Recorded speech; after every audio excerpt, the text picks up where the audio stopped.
Alright, Shalom, Shalom, Israel. First, I want to give all honor and glory to the Most High, Yahweh, Ba'ashem HaMashiach, Kwamalak Yahweh Shah. Yahweh be in the name of the Father, who the world ignorantly calls God, and Yahweh Shah be in the name of the Son, who the world ignorantly calls Jesus Christ. Shalom. About the topic of this video, we're going into Songs to Solomon, the 4th chapter. But before we hop in it, I want to kind of say some things. We are living in the last days, if you didn't know it. You got Israel just getting bombed with rockets, trying to fight them off. You got gas prices raising up, and they don't even have no more gas over there on the East Coast of the United States of America. Are we seeing the prophecies unfold and unfold? So we definitely are living in the last days. Brothers say it 50,000 million times, but it's only up to the wise men to actually take counsel to that and apply it through the Spirit. So one thing I want to say is, get as much wisdom, knowledge, and understanding that you can right now, because in that day, you and Jacob show you might be in a FEMA camp, you might not have your notes with you or your sword. And make sure you want to make sure you study as well, because like I said, in that day you're not gonna have your notes, your pen and pad, right? So you want to get as much wisdom, knowledge as you understand as you can right now. Ask questions.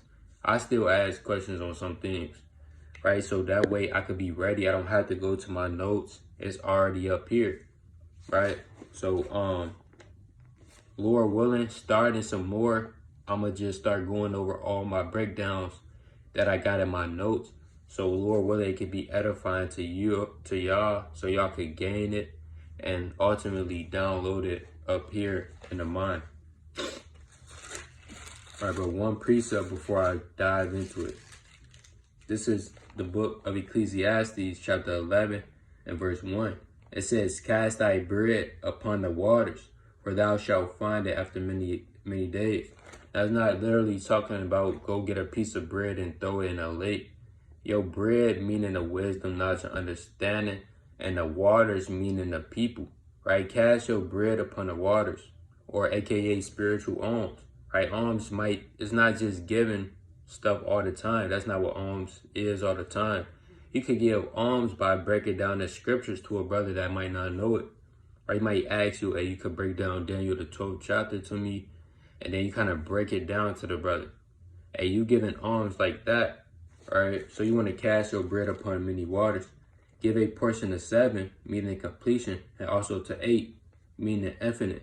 For thou knowest not what evil shall be upon the earth, right? So you want to get as much wisdom, knowledge, and understanding off you as much as you can. Because not only is you casting your bread upon waters, you letting your light shine before men. Let me go to it in the book of Matthew, the 5th chapter.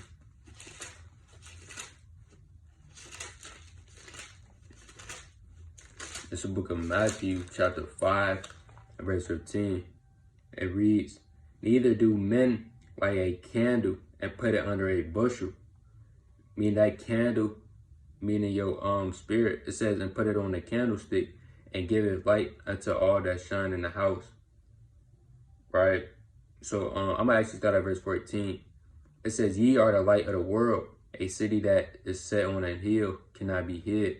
Neither do men light a candle and put it under a bushel."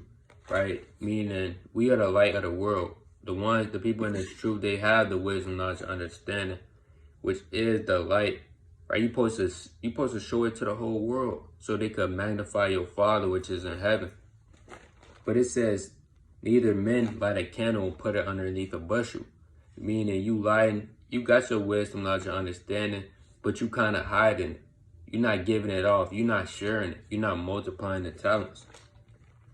It says, "And give it light unto all that shine in the house." Right? You want to give all that. You don't want to just put a candle inside your bathroom when the whole lights is out. And you want to kind of put it in your living room so that way everybody can get the light. It says, "Let your light shine.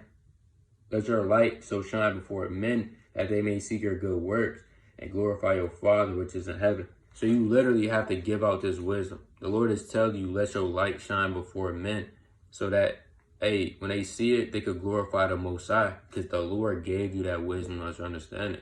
So this is literally a commandment for you to shed your light, for you to cast your bread upon waters. All right, I'm going to get one more precept, then we're going to hop into it. It's the book, Sirach, chapter 20, and verse 31. It reads, better is he that hideth his folly than a man that hideth his wisdom. Right? So better is a man that hideth his wickedness. Right? He's watching pornography. He's smoking weed. And he kind of hiding it though. Right? Better is that man than a man that got much wisdom, knowledge, and understanding. He know the breakdowns. He know the scriptures. He know the precepts. But he just hiding it. Right? Better is that man that hideth his folly than a man that hideth his wisdom. Right? So you want to be able to share and cast your bread upon water. So Lord willing, I could just go down a road. Everything that I'm learning is getting uploaded to the channel, Lord willing. So that way y'all could get edified as well through the Spirit. All right, but let's go to the Songs of Solomon, the 4th chapter.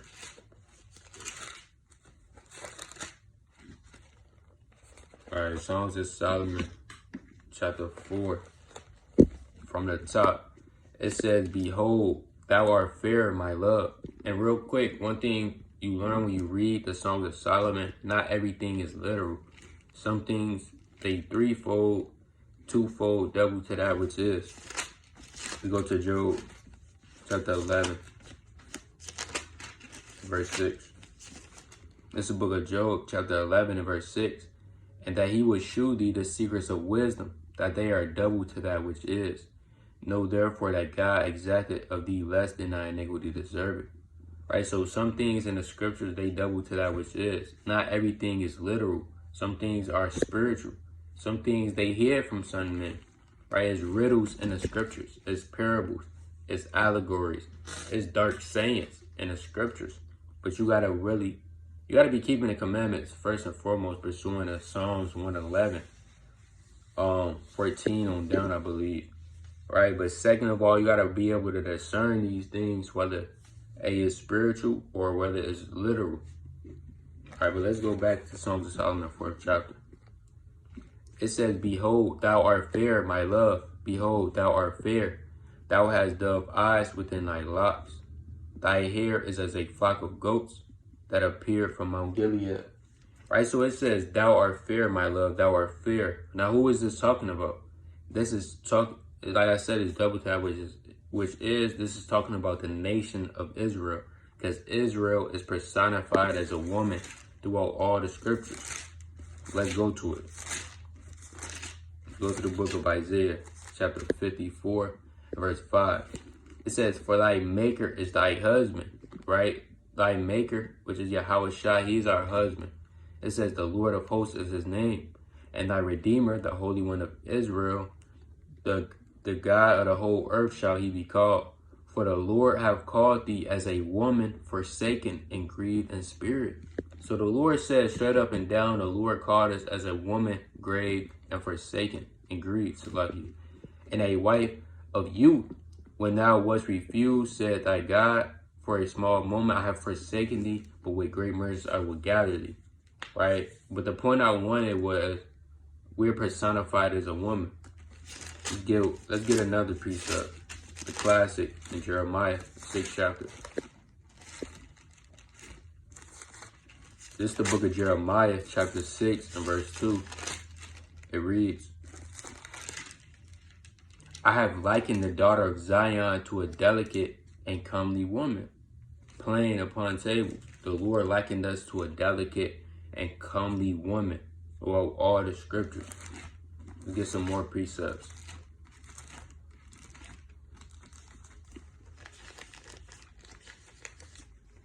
All right, this is the book of Revelation, chapter 19 and verse 7.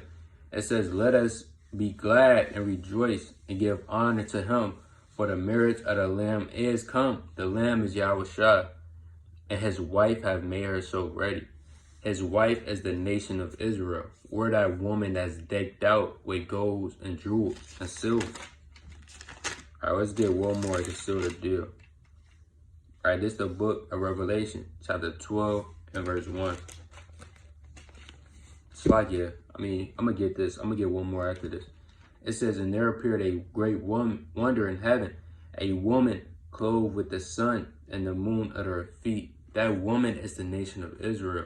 The sun and the moon being synonymous for wisdom, knowledge, and understanding. It says, and upon her head a crown of 12 stars for the 12 tribes of Israel. All right, that woman is Israel. It's not a literal woman that's sitting on the sun and the moon. All right, but this is the book of 1 John chapter 2 and verse 1. My little children, these things write I unto you, that ye sin not. And if any man sin, sorry, this is the wrong one. This is the book of 2 John chapter 1 and verse 1. It says, the elder unto the elect lady and her children, whom I love in the truth, and not I only, but also they that have known the truth. Right, so it says to the elect lady, right, of the church. Right, the elect lady is the nation of Israel. All throughout the scriptures, I just brought out through the precepts that were personified as a woman. All right, so let's go back to Songs of Solomon, the 4th chapter.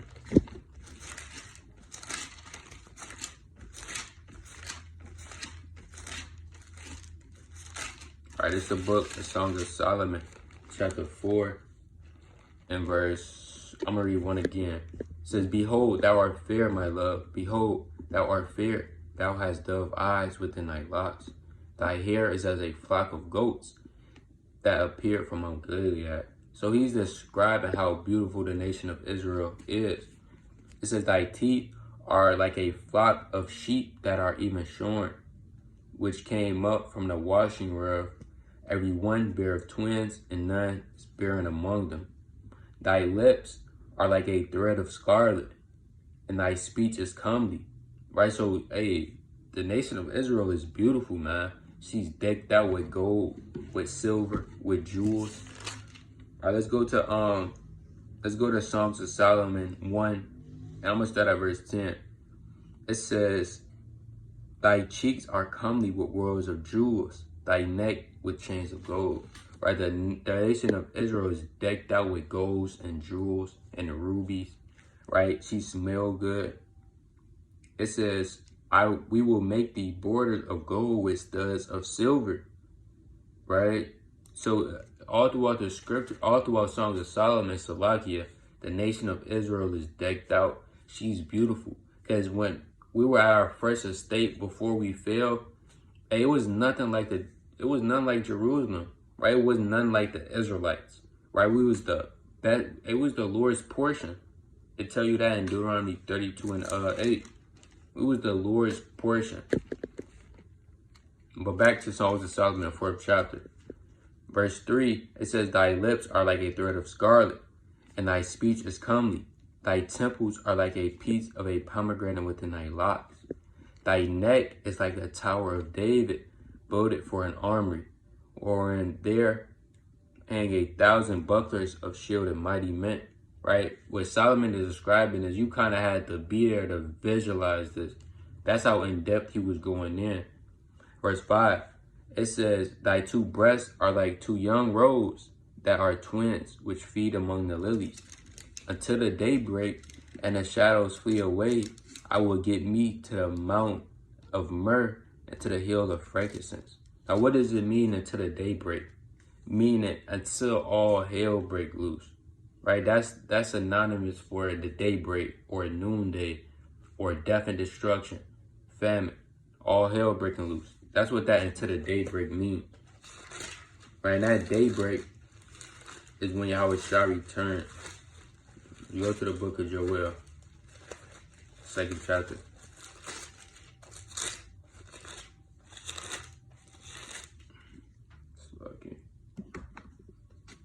All right, this is the book of Joel, chapter 2 and verse 1. It says, blow ye the trumpet in Zion, and sound an alarm in my holy mountain. Let all the inhabitations of the land tremble, for the day of the Lord cometh, for nigh it is at hand. Right, so when the Lord comes back, He's not coming back as Caesar Borgia. He's not coming back as Mr. Nice Guy. He's coming back as, for one, as a thief in the night. And when he comes back, the slain of the Lord will be many. When you read Isaiah the 65th chapter, right? It says, verse 2, a day of darkness and of gloominess, a day of clouds and thick darkness.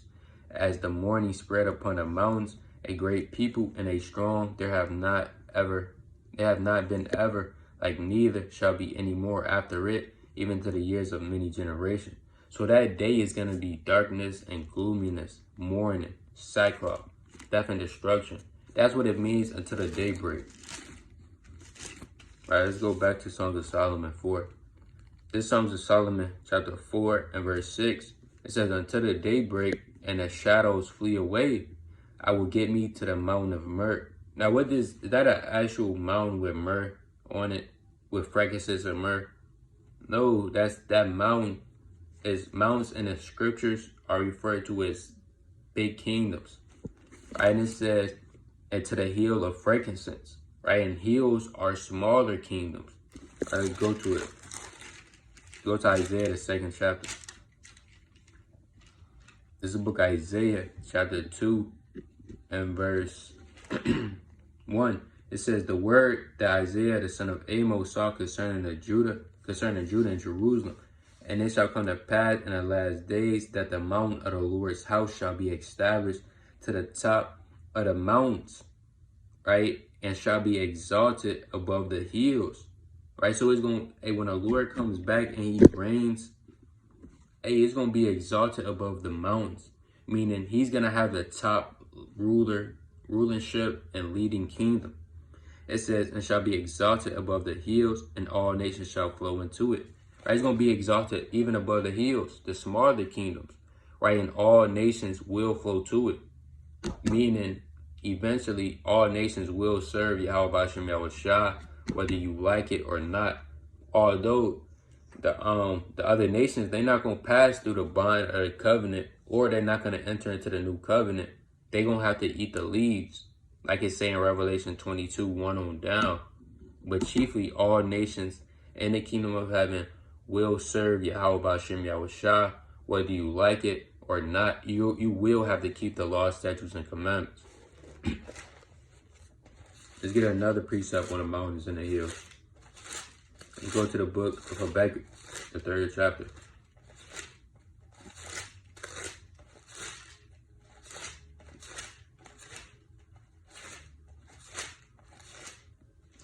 All right, this is the book of Habakkuk, chapter 3, and verse 6. It reads, he stood and measured the earth. He beheld and drove asunder the nations. Right, talk about Yahushua. It says, and the everlasting mountains were scattered, and the perpetual hills did bow. Now, can mountains and hills actually bow down themselves? No, like I said, the mountains are talking about the high kingdoms, right?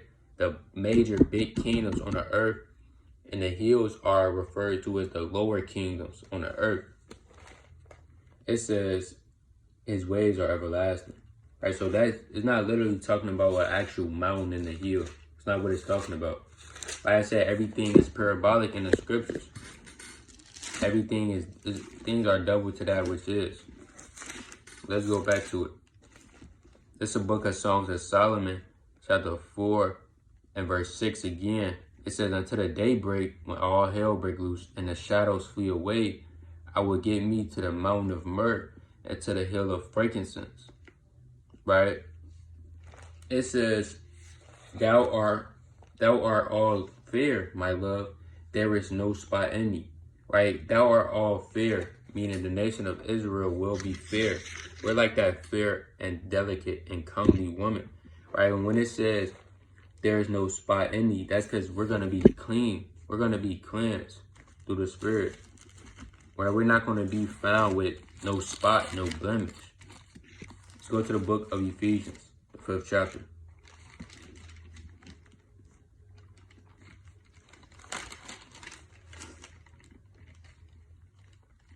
All right, this is the book of Ephesians, chapter 5 and verse 26.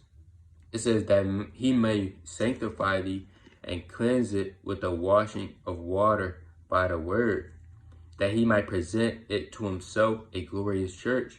Right? Who's the glorious church? The Israelites. Pursuing the Acts 7 and 38, were the church that was in the wilderness, right? That received the lively oracles by the angel. It says, not having spots, or wrinkle, or any such things, but that it would be holy and without blemish. Right? The church is going to be holy and without blemish. When you read Revelation, the 19th chapter, let me try to go to it. We're going to be clean. This Revelation 19 in verse 8. It says, and to her was granted that she should be arrayed in fine linen. Right? And when you get a fine linen from a hotel, let's say you tell the hotel manager, you say, hey, we need some fresh towels. Can you hook us up? And then they come in with that all white linen, white towels.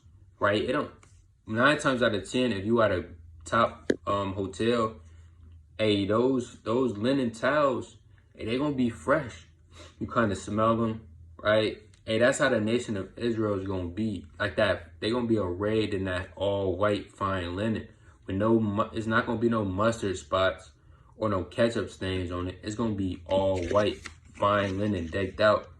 It says, clean and white, for the fine linen is the righteousness of the saints. So like your righteousness of saints. Right? That fine linen is the righteousness of saints, man. So we gonna be clean. We gonna be cleansed. We're not gonna have no spot on us. Just like the 144,000. Hey, it's not gonna be no gal or no deceit in their mouth. Let's go to the Revelation, the 14th chapter. This is the book of Revelation, chapter 14. And I'm gonna read verse 1 for context. And I looked, and lo, a lamb stood on Mount Zion, and with him 144,000, having his father's name written in their foreheads. Right? That lamb is Yahweh Shah, 144,000 elect men. Right? Jumping out of verse 4, it says, these were they which were not defiled with women, for they are virgins. That's not literally talking about their virgins. They haven't laid down with a woman. It said they're meaning they not defiled, because these women in the scriptures sometimes it's not always talking about your wife or your rib. Women could be personified, like I said, as a nation of Israel, as Babylon the Great. She's personified as a woman, right? Babylon the Great in Revelation the 17th chapter, she's personified as a whore, but the nation of Israel is fair and delicate. Basically meaning these philosophies and doctrines. That's what the woman is. It says, these are they which follow the Lamb wheresoever he goeth. These were redeemed from among men, being the first fruits unto God and to the Lamb. And in their mouth was found no guile, for they are without fault before the throne of God. So you're going to have some men, when they get beamed up and get delivered, they're going to be found without guile, without spot, right? Because they're going to constantly be repentant right now, getting as much sins off of them as possible. All right, let's go to the book of Psalms.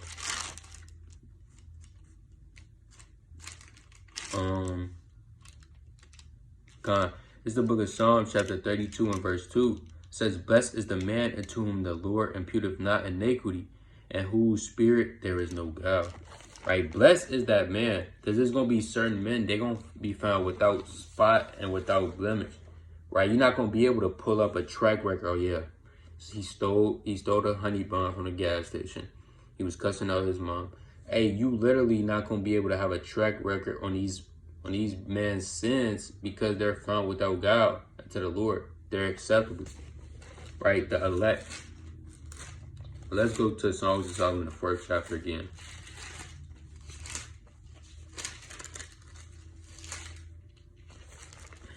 All right, this Songs of Solomon, chapter 4,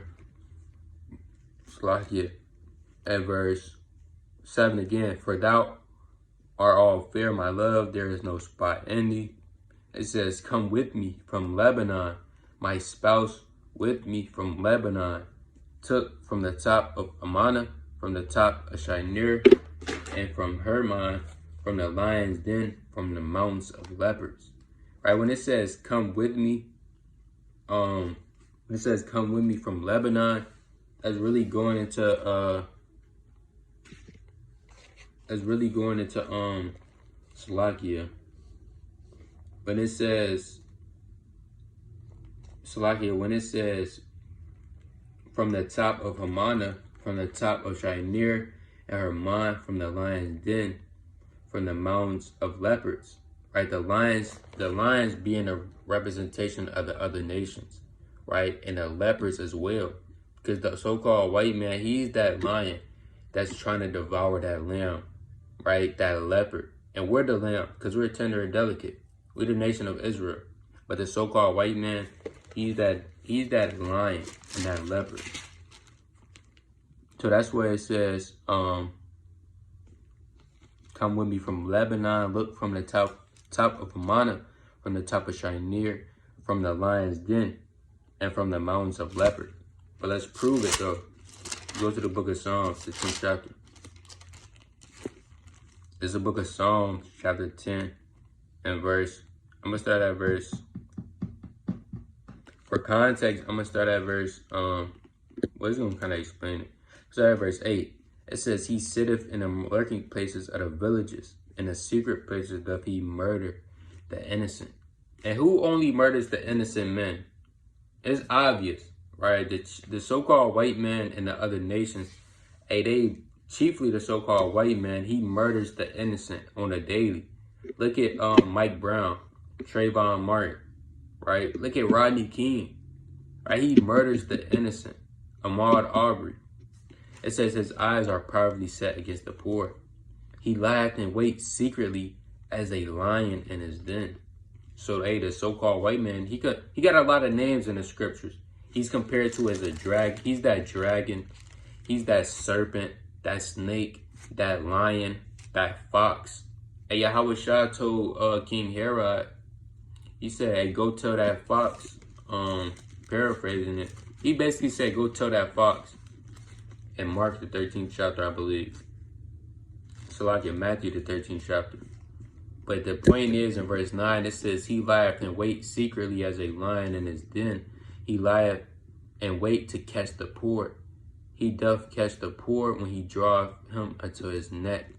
Right, that's the so-called white man being that lion in the lion's den. Because if you watch the attributes of a lion, sometimes a lion will just sit back and it'll wait for a minute, right? And the moment you get comfortable, right, or if you're not looking or paying attention, because when you look at a lion, let's say you a wolf, let's say you a lamb, and you look and you see a lion coming towards you and you look at him, he'll stop a little minute and kind of keep crawling up. And once you turn your head, that's why they say never turn your back to a lion, because once you turn your head, that's when it's going to kind of devour you.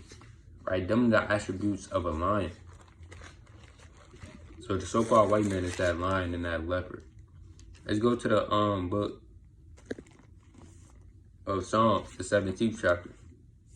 In Psalm 17 and verse 12, it says, like as a lion that is greedy of his prey, and as if we're a young lion. I'm gonna actually start at verse 10.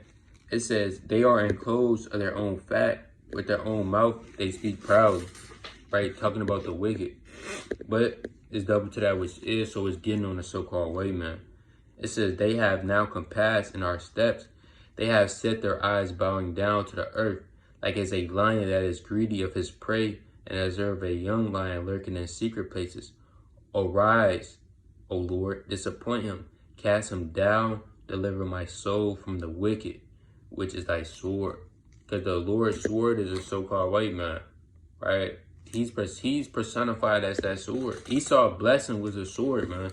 Right, so he's that lion that's waiting to devour his prey, which would be us. It's playing upon tables. All right, let's go back to the book of Songs of Solomon, the 4th chapter. All right, this is the book of Songs of Solomon. Slakia.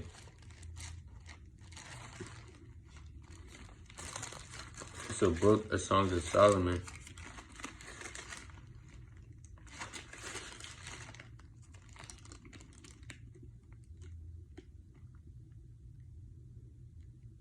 I got one more precept just to prove that. This is the book of Nahum, chapter 2, and verse 11. It says, where is the dwelling of the lions, and the feeding place of the young lion? Where the lion, even the old lion, walketh, and the lions woke, and none made them afraid. The lion dared tear in pieces enough for his whelps, and strangle for his lioness, and fill his holes with prey, and his dens with raven. Right? And the so-called white man, he tears in pieces the Israelites, man. Every day, we getting shot and killed in the streets. Nobody's helping. Right? We getting murdered, tased to death, tortured. Right? He tearing us in pieces. He devouring us. But all they that devour thee will get devoured. Right? Jeremiah 30:16. But back to the book of Songs of Solomon, the 4th chapter. It says, this Song of Solomon 4:9 says, thou hast ravished thy heart, my sister, my spouse. It says, thou hast ravished thy heart with one of thine eyes, with one chain of thy neck. Now, when it says, thou hast ravished my heart, my sister, my spouse, that's talking about wisdom. Because wisdom throughout the scriptures, hey, she personified as your mom, right? Your wife, your sister. Hey, man. So it's a lot of hip talk in the scriptures, man. You gotta get in there. But we're gonna prove that wisdom is personified as your sister. Let's go to the book of Proverbs, 7th chapter. It's lucky. It's the book of Proverbs, chapter 7, and verse, I believe that's that one. It's a book of Proverbs, chapter 7, and verse 3. It says, bind them up upon thy fingers, write them upon the table of thy heart. Talking about the commandments. It says, say unto wisdom, thou art my sister, and call understanding thy kinswoman. Right, so wisdom, according to the scriptures, she's personified as your sister. Right, your kinswoman, your wife, even your mom. All right, now let's get precepts on wisdom being thy mother. Let's go to the book of Sirach. Slovakia.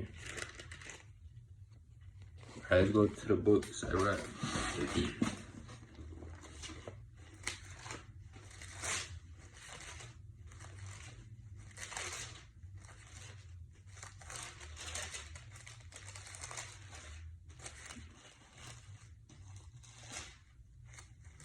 Alright, this is the book of Sirach, chapter 24. I'm gonna start at verse 1. This for context. No,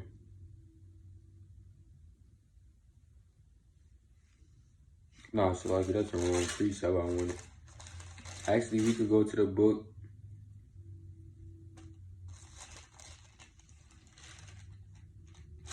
We could actually go to Songs of Solomon, the 8th chapter, because it's in here. Because a lot of precepts link up. But this is Songs of Solomon, chapter 8 and verse 1. It says, oh, that thou were my brother, that sucked the breast of my mother, meaning wisdom, knowledge, understanding. She's personified as that mom, right? She nurtures you up, right? You getting fed with the sincere milk. Hey, even on a physical level, when you just being born as a baby, hey, you get breastfed from who? You don't get I hope you're not getting breastfed from your auntie or your sister. That's off, but you getting breastfed from your mom more than likely. Right? You're not getting breastfed from your 3-year-old sister. Right? So wisdom is personified as your mom as well in the scriptures.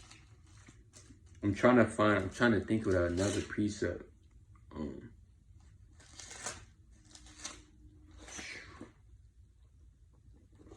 And Lord willing, they'll come back to me. All right.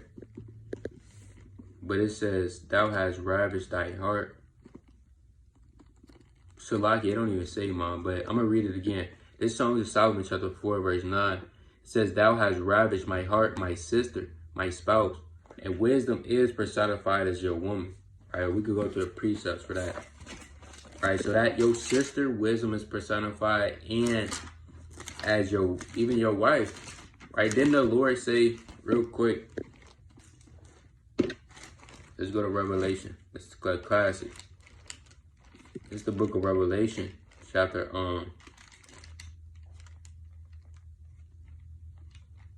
2 and verse 5. It says, I'm gonna start at verse 4. It says, nevertheless, I have somewhat against thee, because thou hast left thy first love. Now, what is your first love? Hey, your first love is this truth, man. The wisdom, the knowledge, the understanding. That's your first love throughout all the scriptures. It says, remember, therefore, when thou art fallen, and repent and do the first works. Right? So if you fall or stumble, repent. Ask the Lord for forgiveness, and then do the first works again. Or else I will come unto thee quickly, and will remove thy candlestick from out his place, except thou repent. Right? So that your first love, that's wisdom. On a physical level, hey, Jake kind of be like, yeah, that's my first, or Eve would be like, yeah, that's my first love. More than likely, she's talking about her first boyfriend, or for you, Jake, you talking about your first girlfriend. Right? But your real first love is this wisdom, knowledge, and understanding. All right, let's go to the book of Proverbs, the 5th chapter. All right, this is the book of Proverbs, chapter 5, and verse, I'm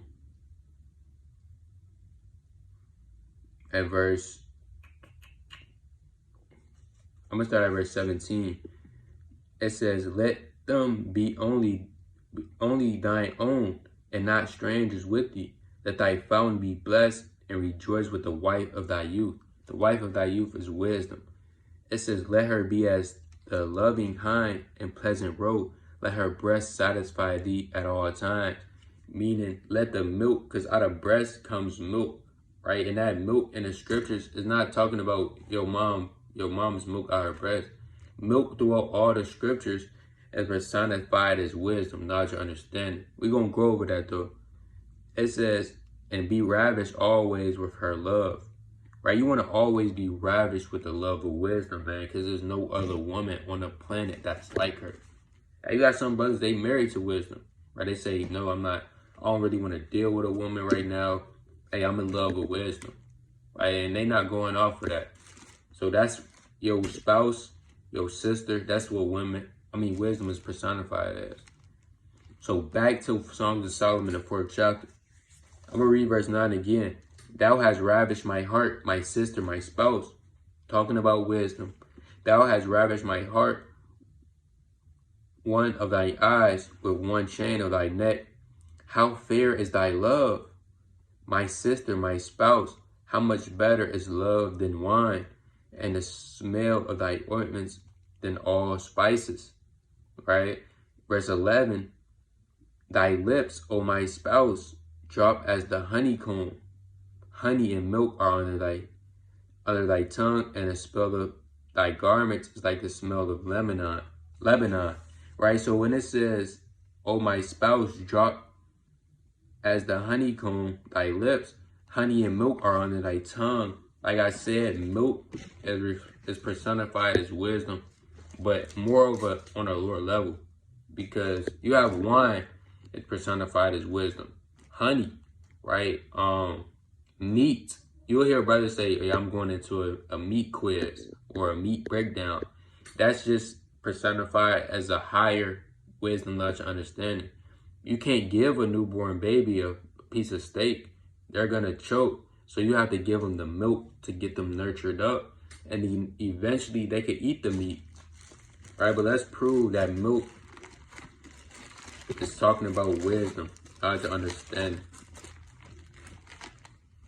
All right, this is the book, 2 Peter, chapter 2, and verse 2. It says, as newborn babes desire the sincere milk of the word. It didn't say the sincere milk of your mom's breast. It says the sincere milk of the word, because this word is wisdom. It's food. It's spiritual food. It says that ye may grow thereby. Because when you come into this truth, you can't literally hop in Revelations. Don't hop in Revelations when you first come into truth. right? You want to chiefly go to the law first, learn you an Israelite, kind of hop around Deuteronomy. Next thing you know, eventually you might be able to go into Revelation. Right, so it says that you may grow thereby. Let's get another one, 1 Corinthians 3:1. All right, it's the book of 1 Corinthians Chapter 3 and verse 1. It says, "And I, brethren, cannot speak unto you spiritual, but as unto carnal, even as babes in Christ." So Paul is writing to the church of Corinth. He said, I couldn't even really speak to you as carnal, right? I mean, as spiritual, but I had to speak to you as carnal because you're not there yet. Verse 2, "I have fed you with milk and not with meat." Right? Paul didn't feed the church of Corinth with meat. Did that actually mean he didn't give them no piece of lamb or steak? No, that's just saying he didn't feed them with high spiritual things yet. He didn't feed them with Revelation, the 10th chapter, even though Revelation wasn't around at that time. But the point I'm making is he didn't feed them with high wisdom, knowledge, understanding. He fed them with milk. It says, "For hereof you were not able to bear it, neither yet now are ye able." Right? So he said, hey, you weren't able to handle that. And you still not able to handle that right now. That's what it's going into. All right, let's go to the book of Proverbs. The 4th chapter, 24th chapter. Okay. So that milk is talking about the wisdom, knowledge, and understanding. All right, it's the book of Proverbs, chapter 24, and verse, I think I'm on 13. All right, this is the book of Proverbs, chapter 24, and verse 13. "My son, eat thou honey because it is good." That mean, honey is good on a physical level, but that's not what it's talking about. It says, "My son, eat thou honey because it is good, and the honeycomb which is sweet to thy taste. So shall the knowledge of wisdom be into thy soul." So that's how you know the wisdom, knowledge, understanding is the honey. It's not talking about a real honeycomb. It says, "Then there shall be a reward, and thy expectation shall not be cut off." Right? So the wisdom, knowledge, and understanding is personified as honey all throughout the scriptures, man. All right, let me get the book of Psalms, chapter 103 and verse, I believe 119 and verse 103, I believe. It's the book of Psalms, chapter 119 and verse 103. "How sweet are thy words unto my taste, yeah, sweeter than honey to my mouth." So thy words are like the honey. Hey, sometimes even sweeter, man. Right? That's how it is all throughout the scriptures. Right, let's get some more precepts on honey being wisdom, knowledge, understanding in the scriptures. All right, this is the book of Isaiah, chapter 7 and verse 5. It reads, 7 and 15, it reads, "Butter and honey shall ye eat, that ye may know to refuse evil and choose good." Right? Because you got to eat the honey and butter, meaning the wisdom and knowledge and understanding. So once you got that wisdom, knowledge, and understanding, and you know to refuse evil, you know to stay away from that man that's smoking weed, you know to stay away from that woman that all she want to do is lie down with you, right? Because you got you tasted out of milk, the honey, the butter, the wisdom, knowledge, and understanding. All right, so that's what it's going into. Let me get one more precept. We going back to something. Go to the book of Proverbs, chapter 25, and verse 16. It says, "Hast thou found honey? Eat so much as it is sufficient for thee, lest thou be filled therewith, and vomited." Right? So you don't want to eat too much wisdom, knowledge, and understanding, because hey, you might vomit it up. Right? You gotta have a balanced diet in this thing. Don't always eat Revelation and second address and Songs of Solomon and Sirach. Don't always be eating these things. What I mean by eat, meaning learning or reading, right? Don't always be getting that. Hey, go to the law, man. Right? You don't want to be that brother that just always in the deepest or dark of parables, but you don't even know how to love your own brother as you love yourself. That's what it's going into. Right? Has thou found honey? Meaning wisdom, knowledge, understanding. You don't want to eat too much. You might vomit it up. Right? Get a balanced diet. Like I said, you don't want to be that brother that's always trying to go into the dark parables, the dark sayings, the allegories, and you don't even know how to love your brother as thyself. Or you might not know how to pray. Let's go back to the Songs of Solomon, the 4th chapter. Alright, it says, it's the book of Songs of Solomon, chapter 4, verse 11. Thy lips, O my spouse, drop as the honeycomb. Honey and milk are under thy tongue. Meaning wisdom, knowledge, and understanding is under thy tongue. It says, and the smell of thy garments is like the smell of Lebanon. Right? The smell of thy garments. Verse 12, a garden enclosed is my sister, my spouse, wisdom, knowledge, understanding. A spring shut up, a fountain sealed. Now, when it says a garden enclosed, a spring shut up, a fountain sealed, meaning wisdom, she's discreet. She's not for everybody, man. First and foremost, wisdom was only given to the nation of Israel. Right? Wisdom dwells in the nation of Israel, first and foremost. Let's prove it. Right? Wisdom, she got secrets, man. She's not like that girl in the world that everybody could talk to. Wisdom, she got some discretion. Right? She only messes with a couple men. She's not in a crowd or in the mix. That's what it's saying. A garden enclosed. Are you going to prove it? Go to the book, Sirach, chapter 4, and verse 24. It reads, chapter 24 and I'm going to read verse 1. It says, wisdom shall praise herself and shall glory in the midst of her people. Who is wisdom? People, the Israelites. Right?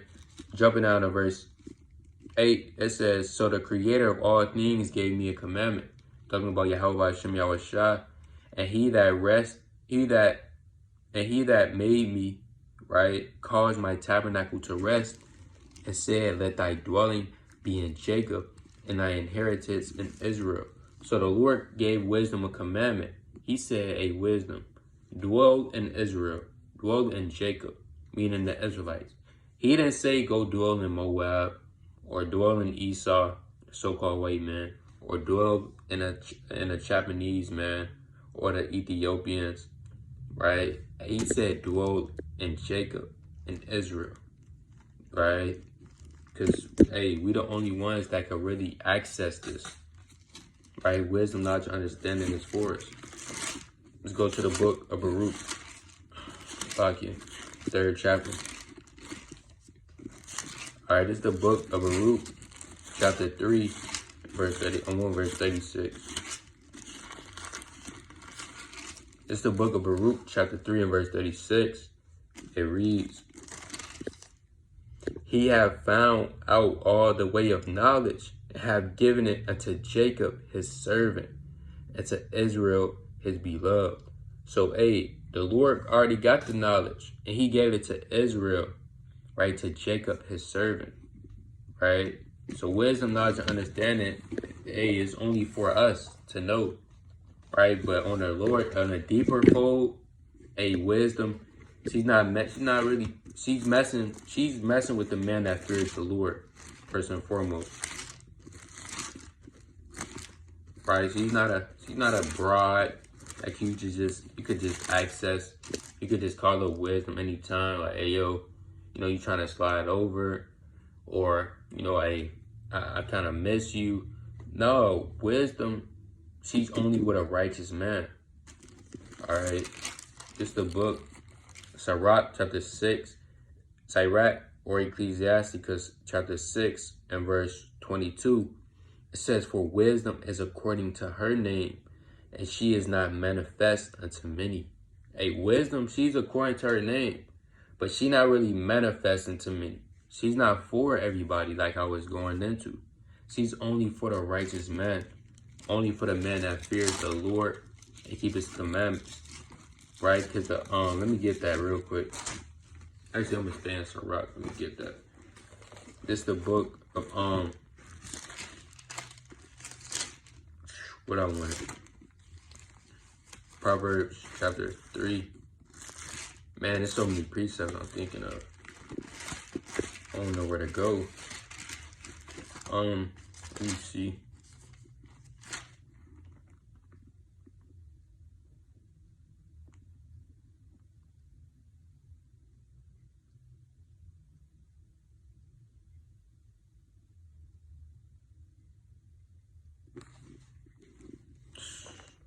I'm gonna go to Job. Man, so many precepts. It's the book of Job, chapter 28. And it's the book of Job, chapter 28 and verse 28. All right, this is the book of Job, chapter 28 and verse 28. And he said unto man he said, "Behold, the fear of the Lord, that is wisdom." Hey, so you're going to get wisdom if you fear the Lord. The fear of the Lord is what? To keep the commandments.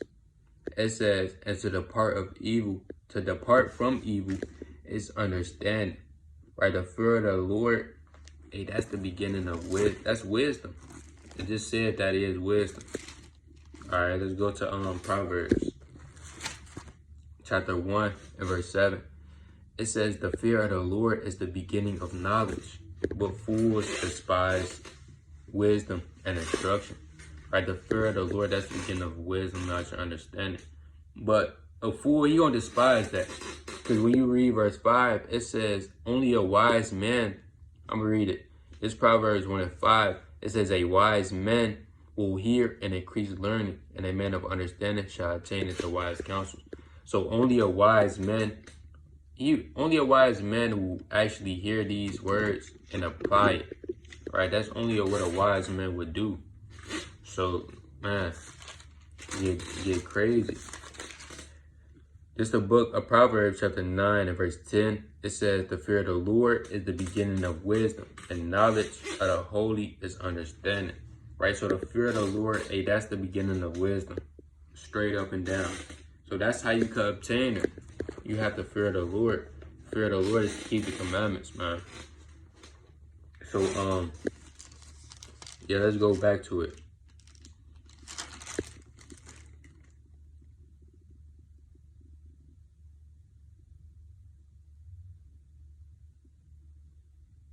All right, this is the book of Sirach, or Ecclesiastes, or Sirach, chapter 4 and verse, I'm gonna start at verse 17.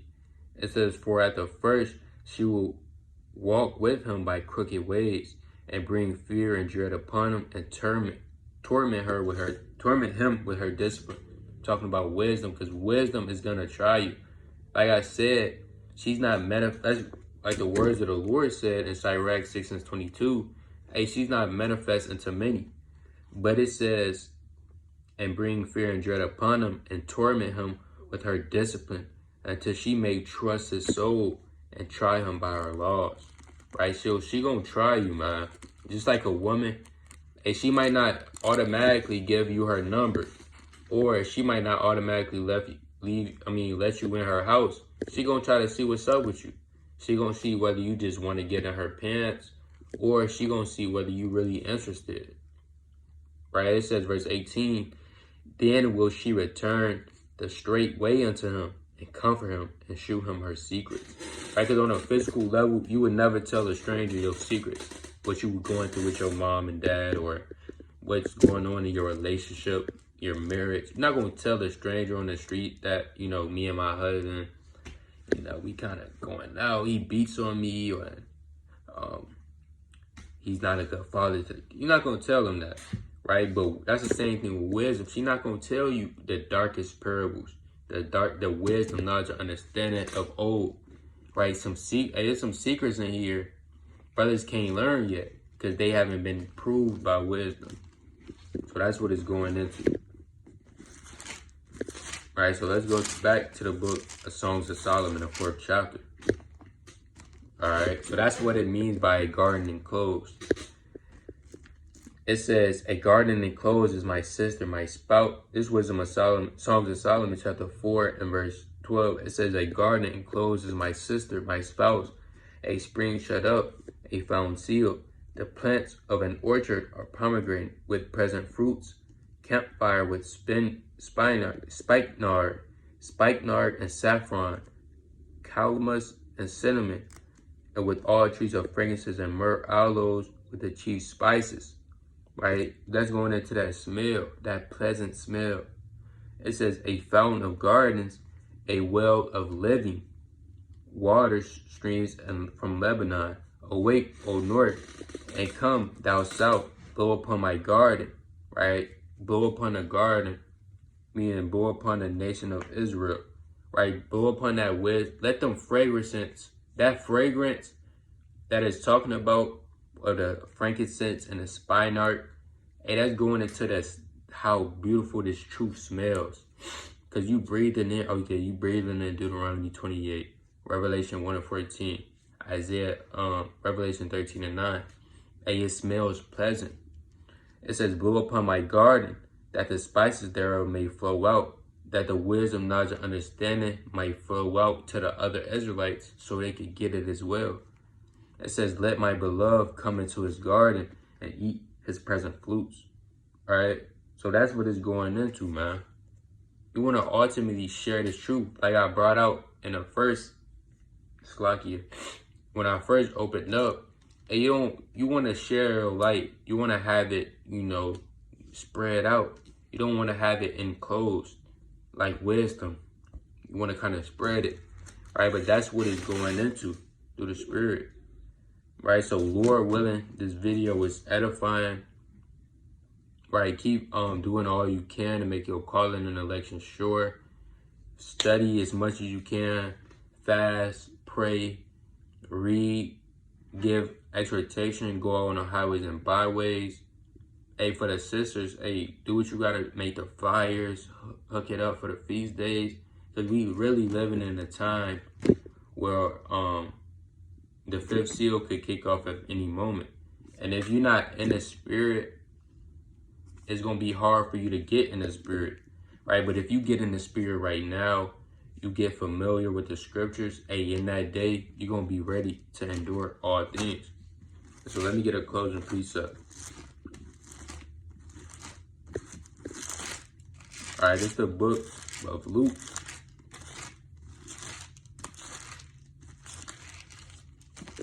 This is the book of Luke, chapter 4. I'm tripping. This is the book of Luke, chapter 21 and verse 36. It reads, watch ye therefore and pray always, that ye may be accounted worthy to escape all these things that shall come to pass and to stand before the Son of Man.